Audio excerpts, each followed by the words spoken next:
మోసపూరితమైన చేతులతో వచ్చినటువంటి యాకోబు తండ్రి ఇచ్చిన ఆశీర్వాదాన్ని అనుభవించాడా?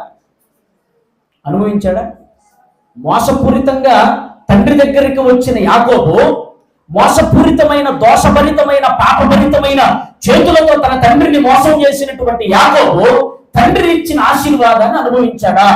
ఎందుకు అనుభవించలా? అతని చేతుల్లో ఏముంది చెప్పండి? దోషం ఉంది. ఏముందంట? అతని చేతుల్లో ఏముంది చెప్పండి? మరి మన చేతుల్లో ఏముంది?